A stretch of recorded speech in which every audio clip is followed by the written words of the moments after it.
Patricia, muy buenos días. Gracias por participar de nuestro programa Mañana Federal. Hola, buenos días, ¿qué tal? ¿Cómo les va? Muy bien, Patricia, gracias por tu tiempo. Silvina es mi nombre, estamos junto a Paula Negrete y Fernando Brisolía para hablar un poco de estos niños que nacen por gametas Mm, donadas, cuáles son los derechos a conocer su origen. ¿Qué opinas al respecto? Mira, bueno, como ustedes saben, la cantidad de niños que nacen por gametodonación en la Argentina ha aumentado mucho, sobre todo desde la ley de fertilidad del año 2013, pero digamos, la gametodonación es una eh, técnica, digamos, en realidad no es una técnica de reproducción asistida porque la técnica es la misma con donación de gametas o sin donación de gametas, pero la donación de gametas se viene usando desde el año 85 en todo el mundo, o sea, tenemos muchos años de donación de gametas, con lo cual hay muchos trabajos en relación a las cuestiones, el efecto psicológico y los aspectos emocionales concomitantes a este tipo de tratamientos. Con respecto a los derechos, a ver, desde el año 2004, o desde el año 2000, las sociedades de éticas que trabajan con reproducción asistida vienen recomendando contar la verdad sobre la pérdida del lazo genético. En el año 2004, Estados Unidos, la Sociedad de Ética de la Sociedad Americana de Estados Unidos, es la primera en recomendar esto, a pesar de que Estados Unidos tiene un sistema muy distinto al nuestro. En Estados Unidos hay agencias de donantes y los padres contratan una clínica y eligen una donante a través de estas agencias, lo cual es muy diferente a lo que sucede en la Argentina, donde la donación es anónima y es a través de nuestras clínicas de fertilidad. Pero bueno, por supuesto que en cualquier caso la recomendación es contar la verdad sobre la ruptura del lazo genético. ¿Por qué? Y porque, como ustedes saben, mantener un secreto en la relación entre padres e hijos es absolutamente disfuncional, da lugar a ruidos en la comunicación, los chicos son caja de resonancia de todos los secretos familiares, y además, miren, los estudios en este tema en el mundo dan cuenta de que los hogares de familias no reveladoras, como se les llama, siempre aparece algún tipo de patología. ¿Por qué? Porque en general son niños que son criados con temor. Pues si vos tenés un secreto familiar, lógicamente tu temor va a ser a que el niño en algún momento se entere, por un vecino, por, no sé, por la tía, por la prima, por la abuela, o sea, siempre vas a tener temor a que esto suceda. Con lo cual, criar un hijo con temor da lugar a un niño temeroso. Lógicamente. Ahora, yo no creo Sí. ahora, hoy en día, digamos, coincido con vos en que al niño hay que decirle la verdad. No sé si es la parte más difícil decirle que es hijo por ahí de su mamá bueno, hay que saber cómo explicárselo, ¿no? Y Sí. quizás buscar cierta ayuda en algún profesional. Pero, ¿qué pasa si ese nene, una vez que le explicamos que, por ejemplo, es hijo de una donación de esperma, por decirlo, digamos, lo más simple que Sí, puede haber en una sencillo, claro. fertilización? Ese nene puede llegar a querer también saber quién es su papá, porque el tema creo que está ahí en explicarle que no se permite saber, porque la ley supongo que es clara y te impide que vos reveles la Mira, identidad del donante. está bien, espera. En el caso específicamente de la donación de esperma, las famosas inseminaciones artificiales con banco de donante, en la Argentina Sí. existe lo que se llama el programa PIA, Programa de Identidad Abierta, quiere decir PIA, donde vos, en tanto y en cuanto adhieras a este programa, el niño, llegada a la mayoría de edad, puede conocer la identidad del donante. Ajá. Este programa PIA Sí. se inscribe en lo que en otros lugares del mundo se ha dado en llamar la política de la doble vía. ¿Qué quiere decir la política de la doble vía? Es decir, hacia eso tendemos, ese es el futuro. Por ahora solamente lo tenemos para donante de esperma, pero esto es hacia lo que tienden la mayoría de los países del mundo. ¿Qué es la política de la doble vía? Que hay donantes de esperma o de óvulos se anotan en programas donde a futuro las personas nacidas por donación de gametas pueden conocer la identidad de los donantes. Y los padres que quieren que sus hijos puedan acceder a la identidad del donante, también se anotan en ese tipo de programas. Y después tenés la gente que quiere mantenerse en forma anónima. Ahora, específicamente, en el caso de Argentina, la doble vía existe únicamente para la donación de esperma, no para la donación de óvulos. Mira. Esa es la primera parte. La segunda parte de lo que vos preguntás, que primero quería hacer una aclaración. Los hijos son hijos de los padres, ¿sí? Esto es una cuestión de la genética, pura y exclusivamente. ¿Qué lugar va a tener la genética? Depende del lugar que haya tenido para la familia.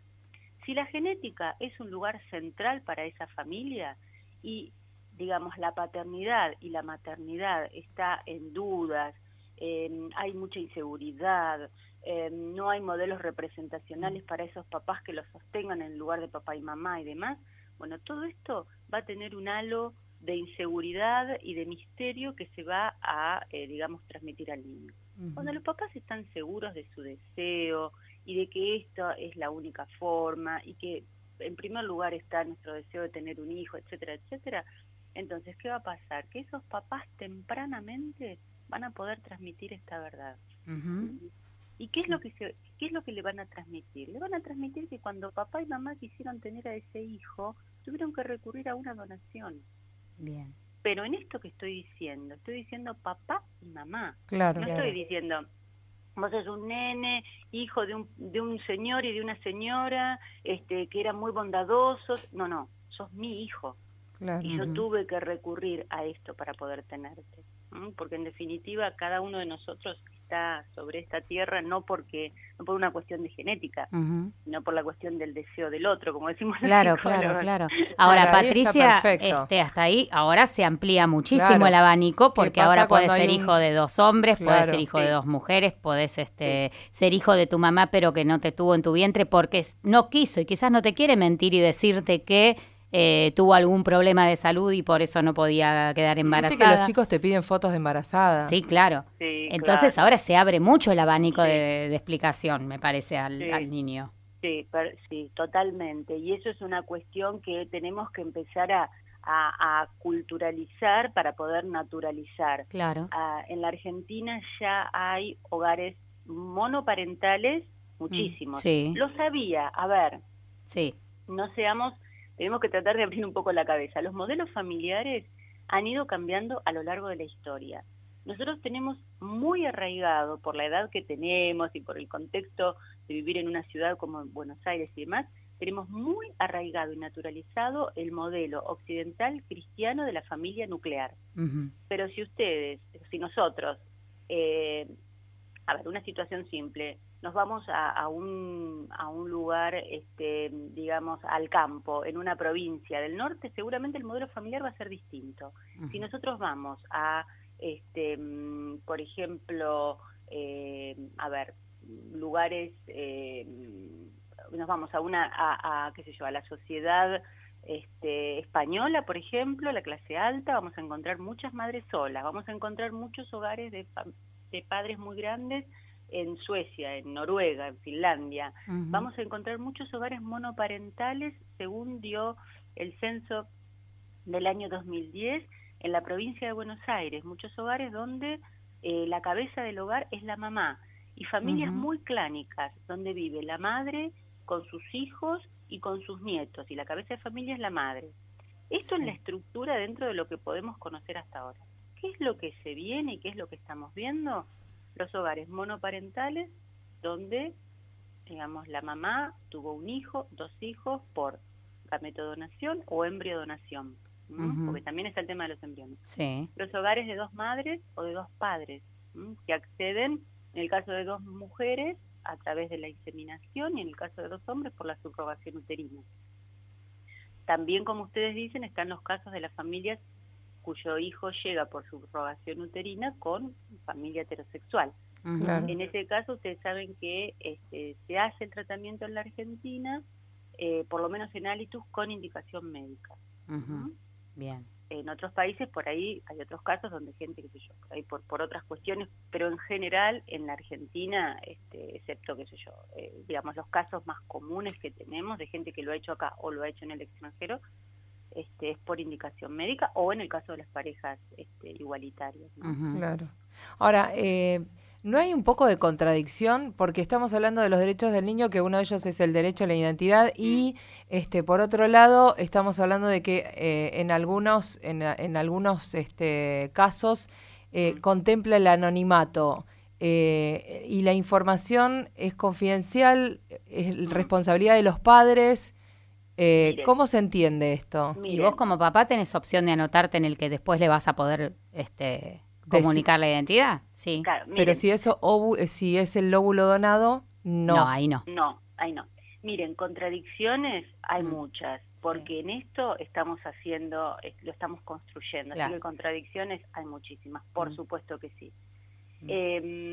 La lucha o digamos la discusión, no la lucha, la discusión actual, por lo menos en la Argentina, está en relación a la cuestión de si tenemos donantes conocidas o no conocidas.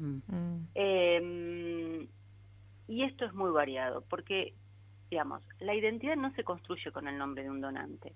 Esta es la realidad. La identidad es una construcción que tiene que ver con representaciones que vienen de mí misma, que se elaboran a lo largo de la historia, de mi entorno familiar y del entorno social. Si eso es la identidad, yo no tengo necesidad de conocer el nombre, la persona del donante.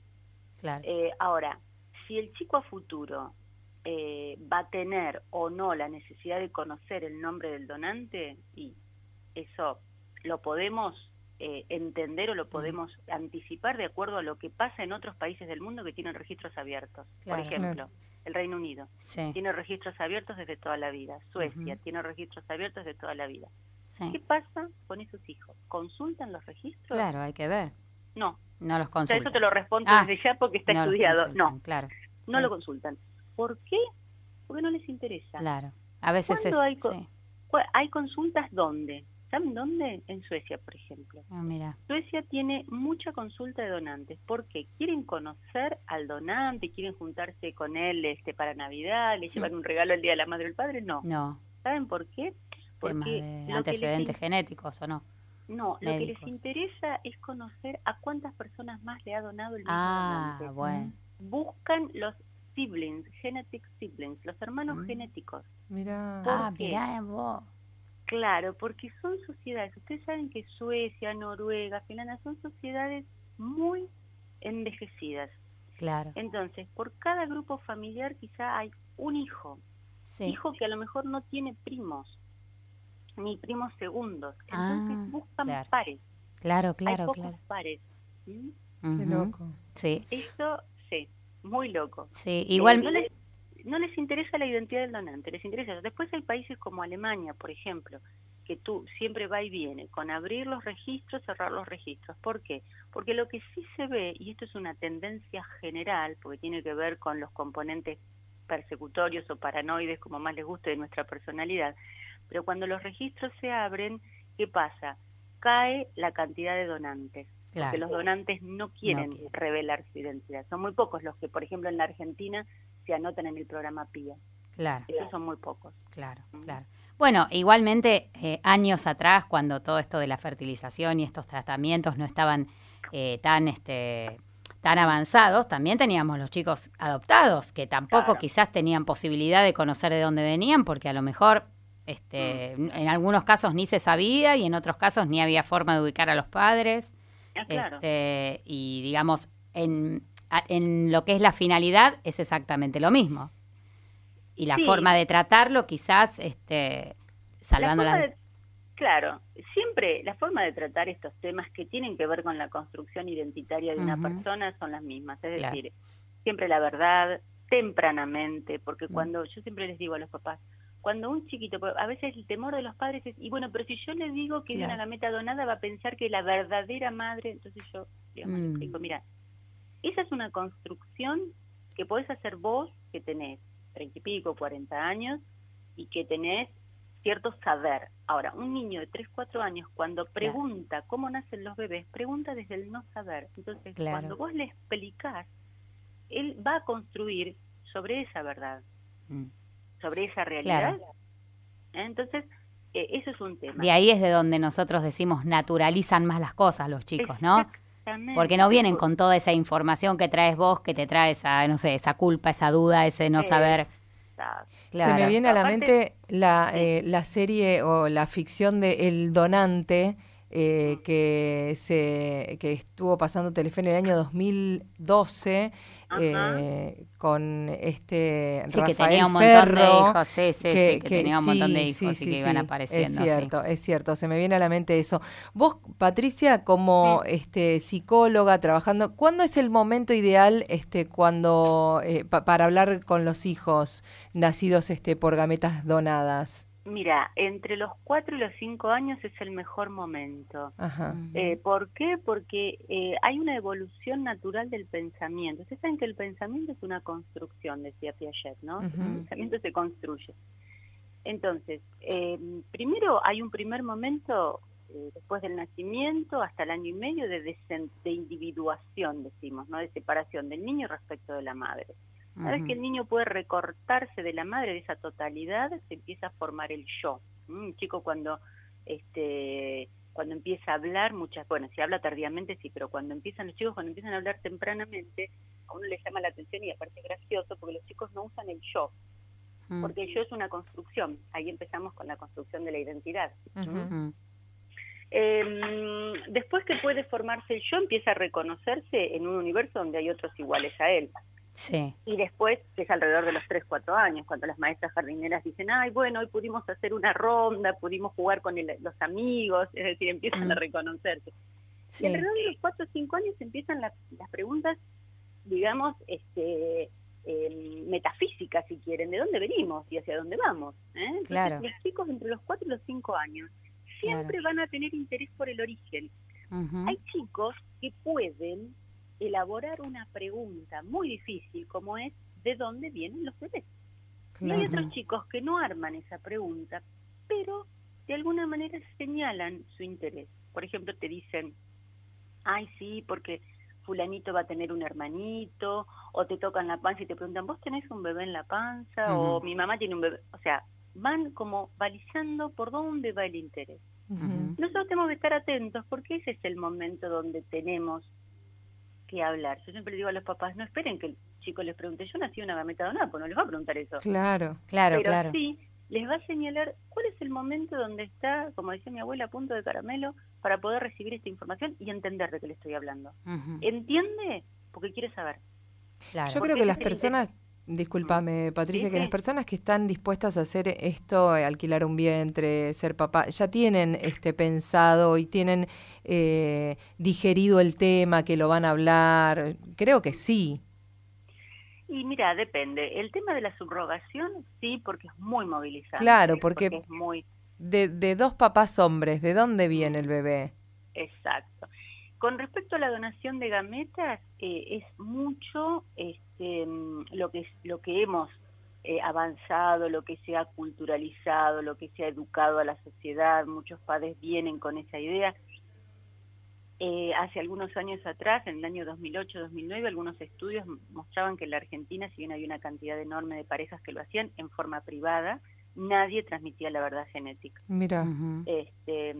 Ahora sí, digamos, hay muchos más, por lo menos con intención de los primeros años, incluso después de la ley, muchas familias llegaban y bueno, decían, bueno, sí, eso después lo vemos, después hablamos de ese tema, mejor no decirle nada a nadie.